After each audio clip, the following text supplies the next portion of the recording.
Welcome to this week's podcast episode. I've brought on Dan Holguin. Dan, welcome. Thank you. Thank you so much. I'm happy to be here.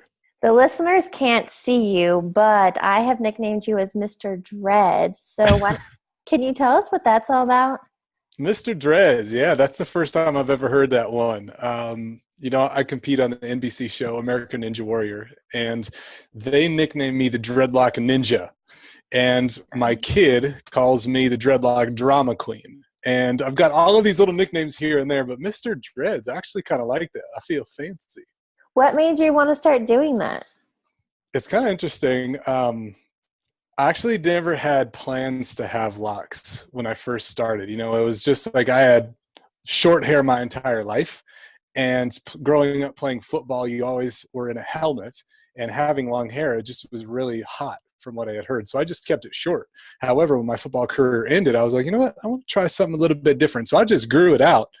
And then once all of my drama started happening, and I can tell you about that in a minute, that's kind of where things shifted for me when I was like, you know what? Maybe I could do this thing. Maybe I could pull it off.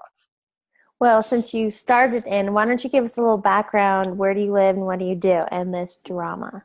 Yeah, drama. So I live in Montana. I'm way up in the mountains. I'm like an hour south of Canada, probably like 30 minutes to the entrance of Glacier National Park. So way up high, but I'm a fitness coach and I work with entrepreneurs and high performers. And I'm the founder of the High Performance Health Academy, which is an online school designed to help high performers master their bodies so that they can create their biggest impact in the world within 90 days.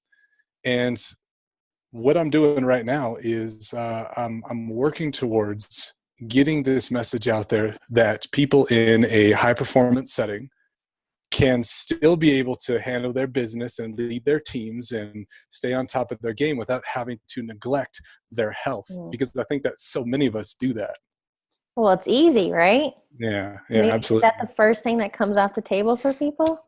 Yeah, it is. Absolutely. Yeah. Because it's like we can either do one of two things. We can grow this business, this thing we're super passionate about, or we can go to the gym.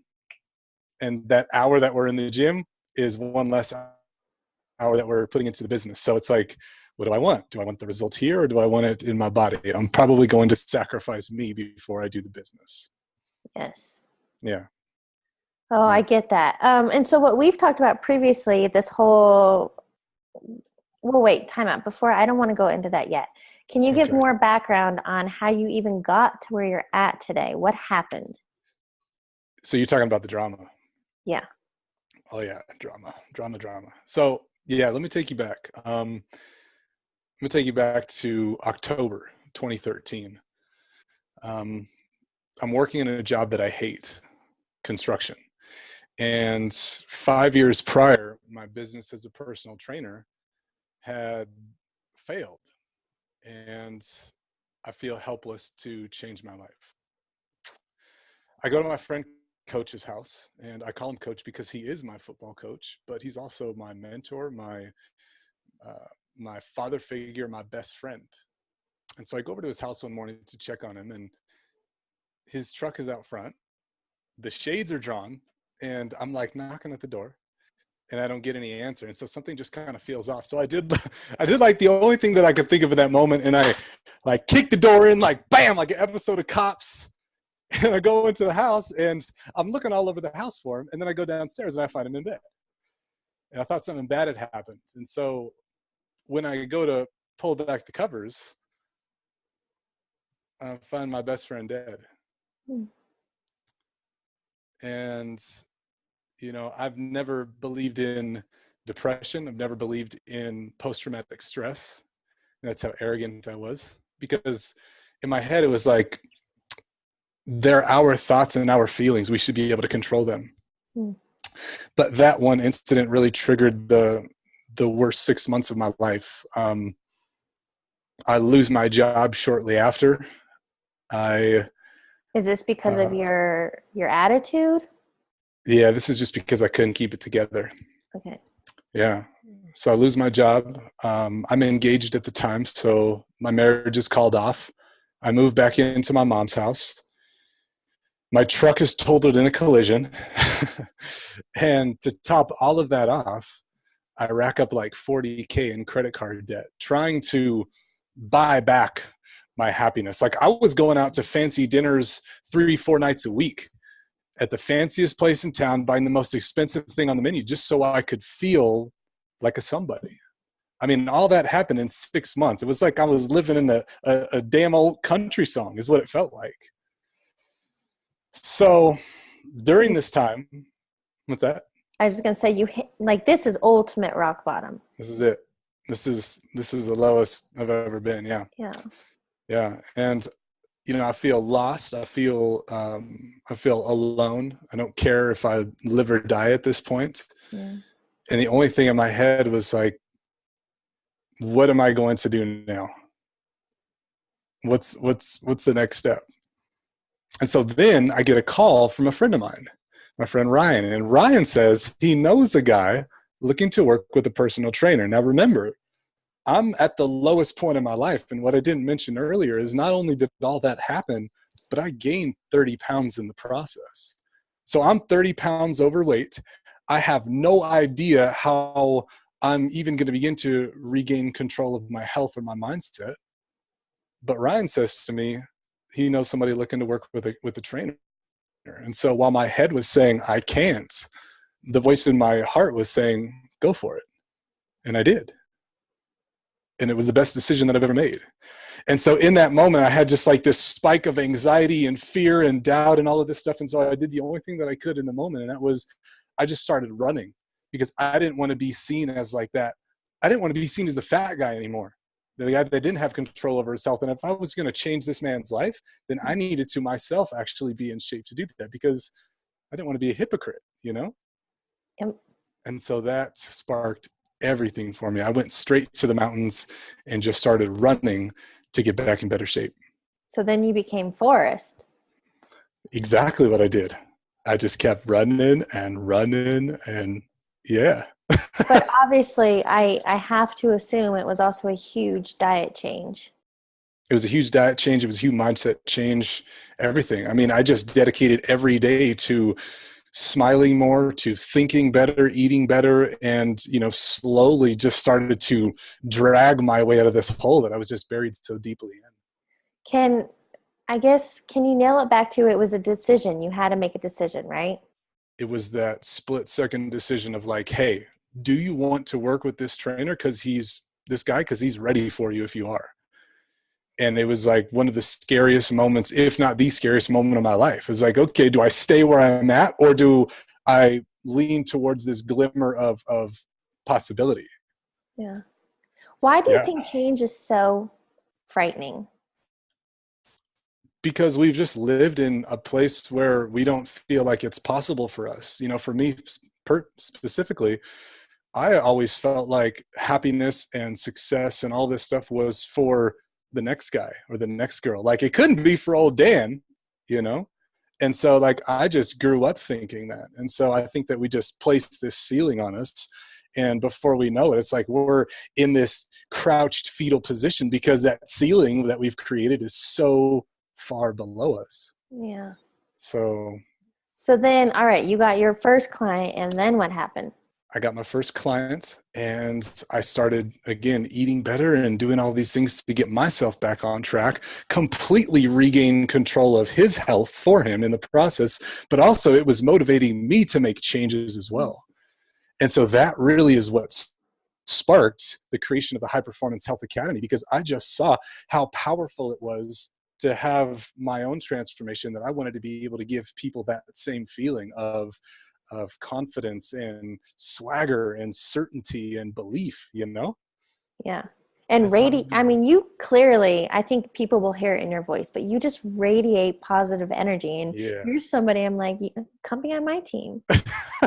I'll be honest with you. It's because I spend so much time in the mountains, and a lot of people may think it's like hippie science, but there are so many good endorphins and negative ions that live just in nature like that. And when we put ourselves in those situations, they just flow right into us. And so that's what it is. It's funny you bring that up. I actually did a podcast episode with a friend of mine quite a few weeks ago, but his was all about grounding with nature. And he went through this big life change, and he literally, and he's like, not to sound too tree hugging hippie, but I Yes. literally just went to the mountains. He lives Yes. actually in Breck, but he was all about that. And he's like bare feet on the ground, Yes. just connecting innate. I get it. And I don't care if it sounds Yes. woo-wooey, like it's not for everybody. Yes. Yes. And what we don't realize is that our bodies are creating our own currency. It's called piezoelectricity. And because of this electricity current, the Earth's surface is brimming with those free electrons. And we can receive those electrons when we just make contact with it. And it's actually something that I'll talk about later, but it's one way that I help to reduce jet lag and feeling lethargic and tired all the time is this grounding practice that you're talking about. So on that note, one of the reasons I reached out to you, obviously, like your energy is amazing and you're this fitness guy and I wanted to learn more, but I had just gotten home from this Europe trip, got so far off the wagon.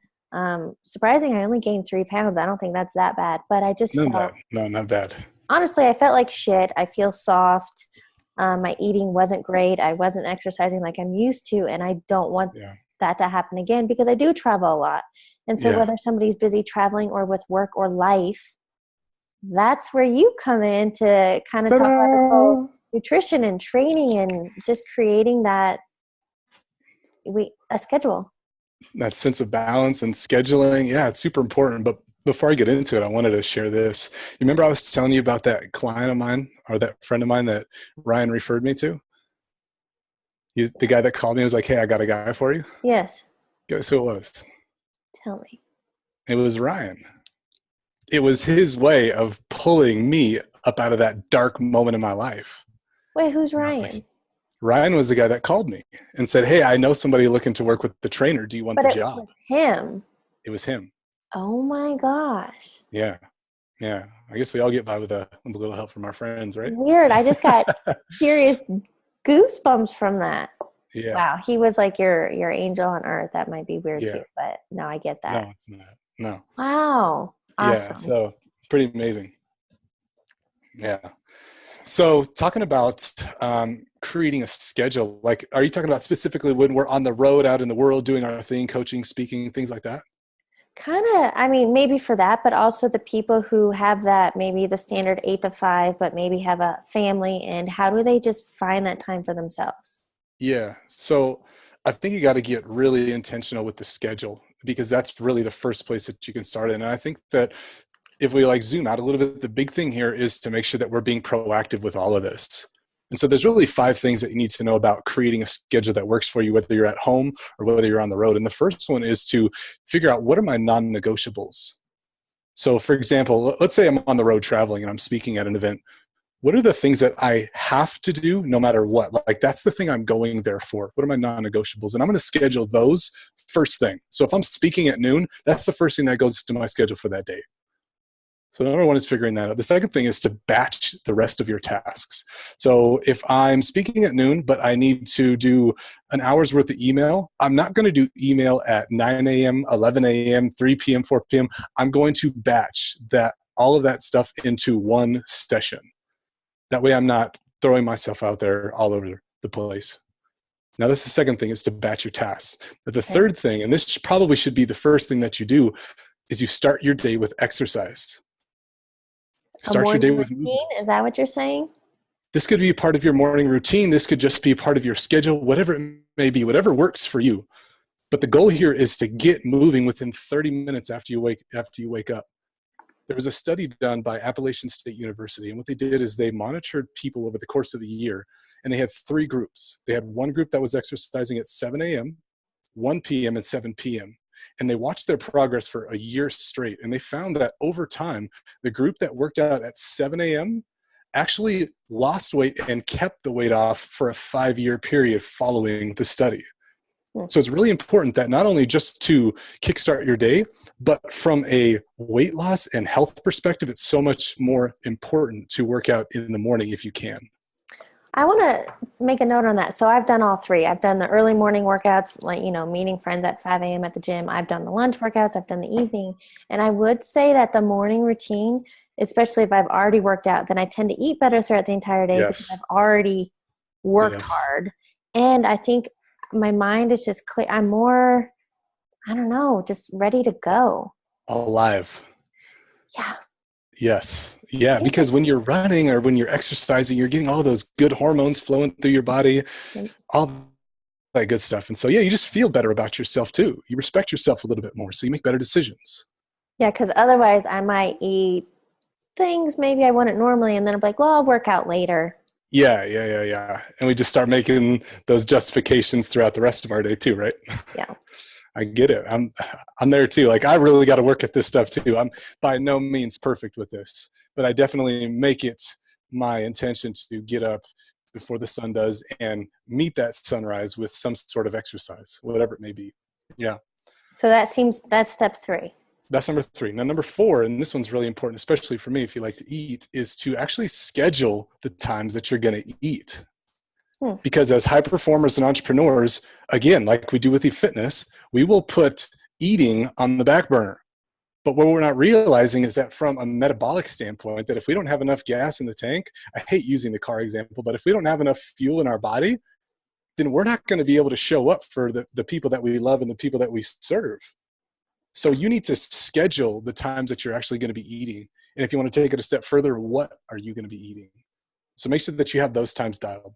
I can see that if you don't, that's when you grab the bag of chips or something because you're hungry and it's accessible.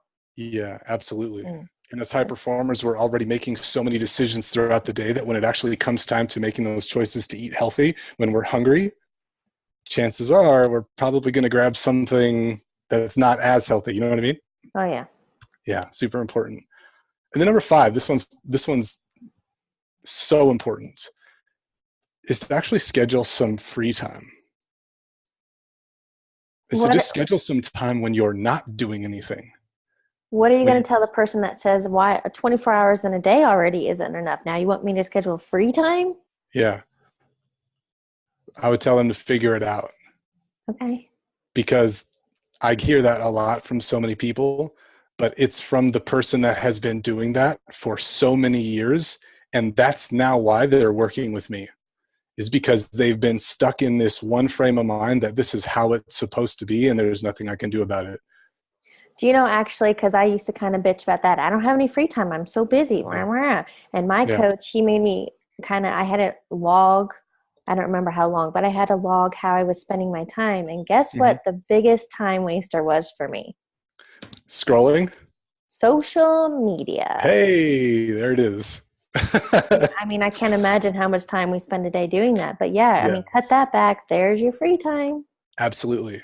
Because we're always going to make time for the things that we really want and what's important to us. Yeah.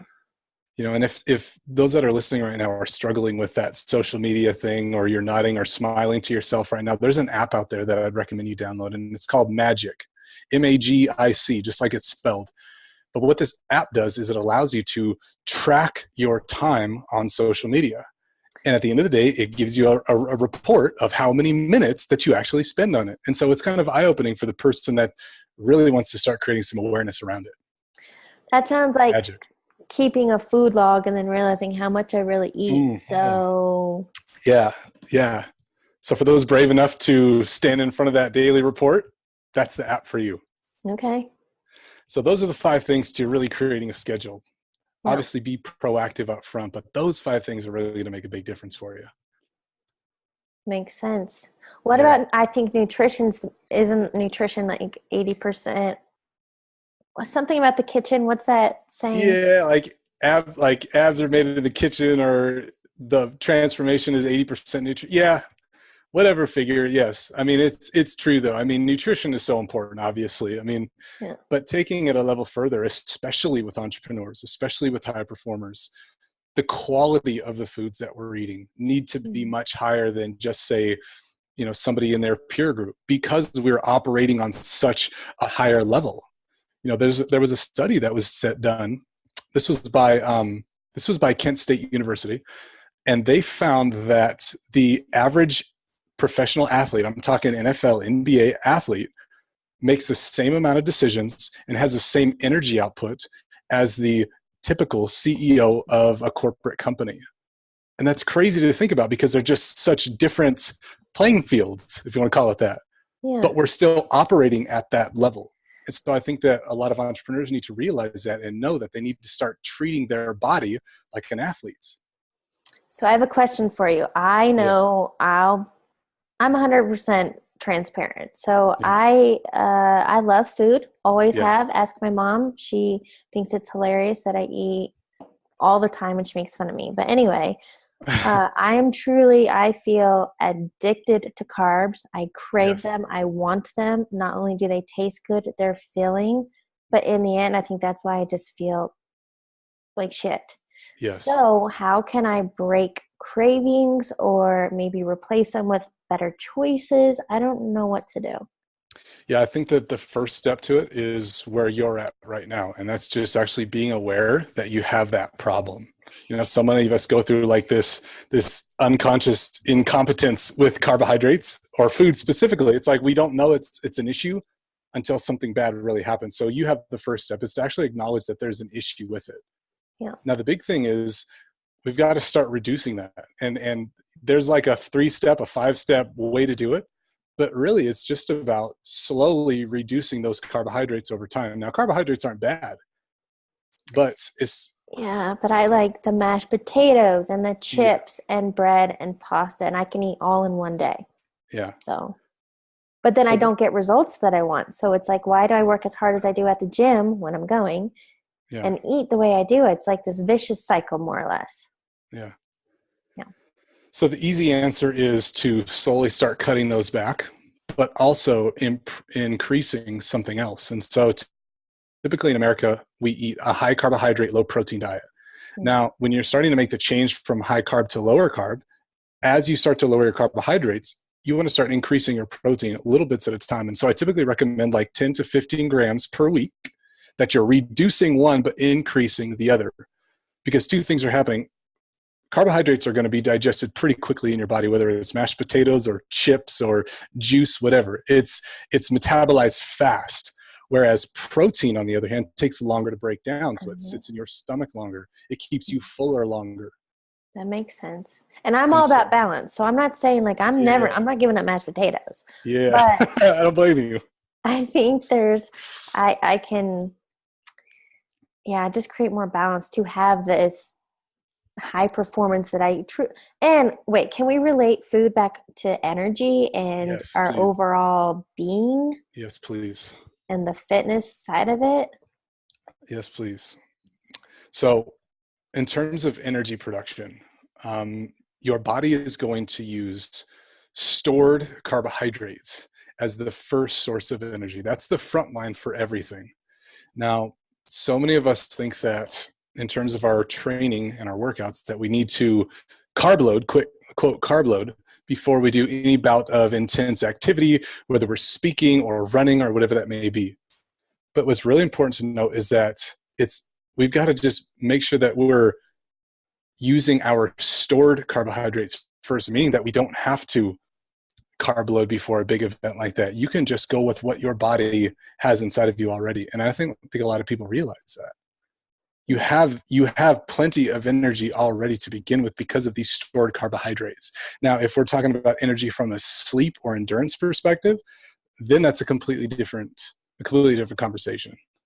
That's another thing we wanted to kind of tip on was the whole sleep deprivation. So Yeah. whether it's jet lag or just not enough hours in the day. So Yeah. all right, if I'm getting nutrition under key and now I'm getting the training scheduled, and what about the sleep?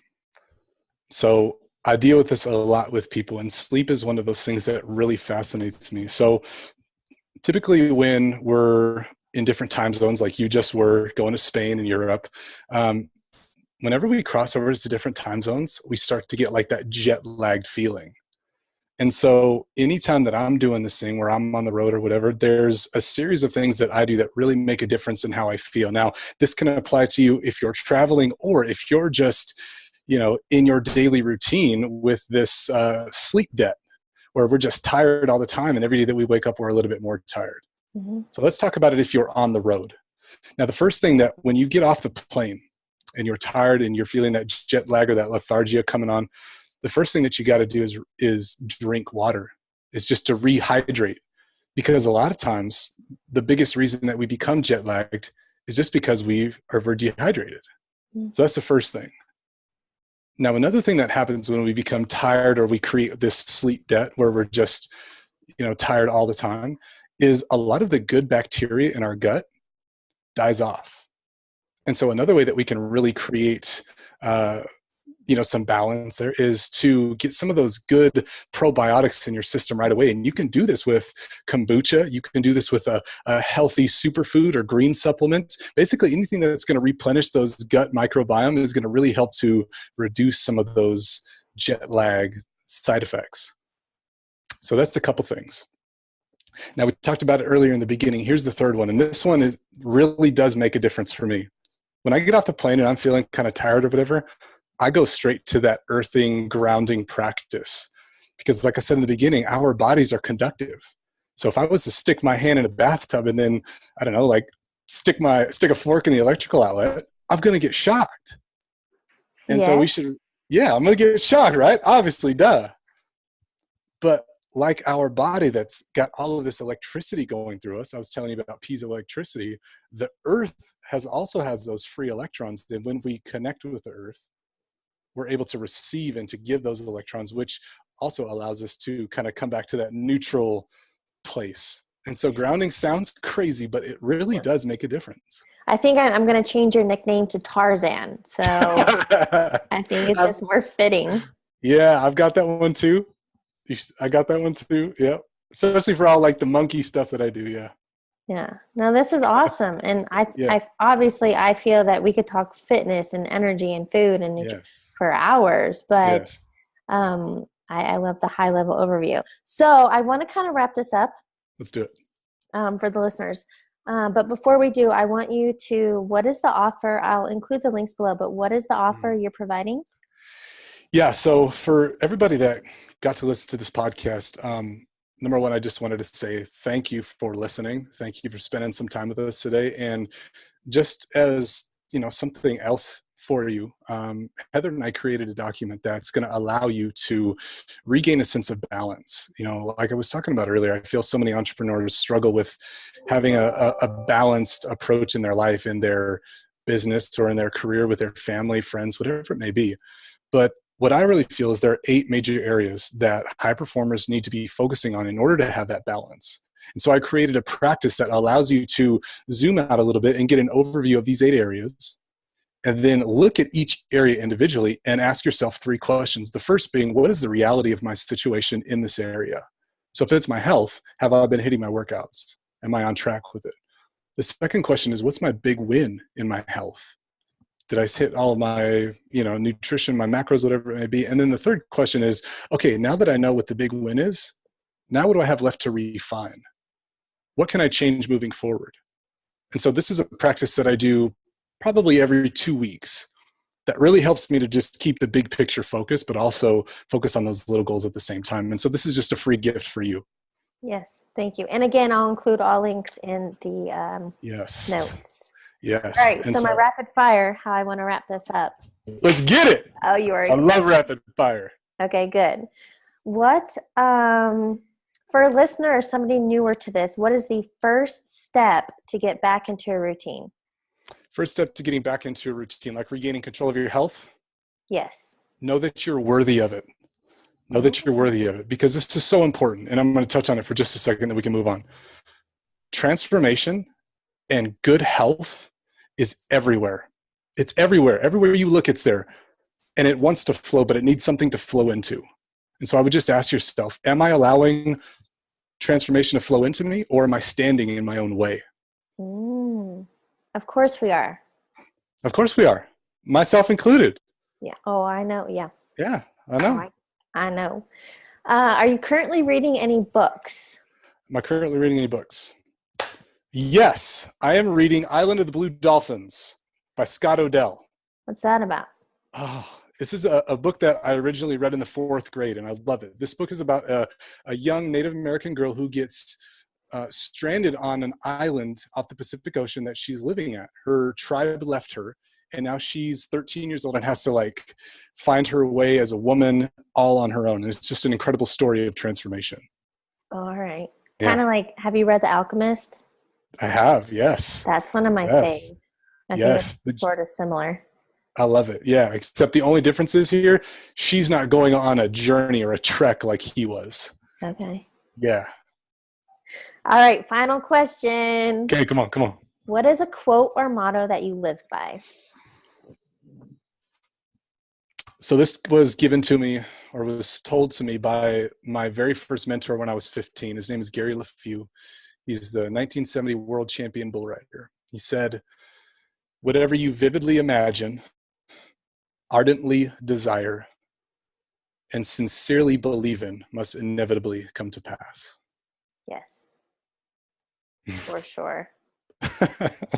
Again, I think that was, it's very similar quote in The Alchemist that whatever you desire, the universe conspires in helping you to achieve it. Yes. So, yes, Yes. anything you want is available. Absolutely. We just have to believe that it is. Oh, right. Dan, thank you so much for joining me. I love your energy. I love your message. And here's to getting back on track. Back on the wagon. Thank you, Mr. Dreads. I'm out.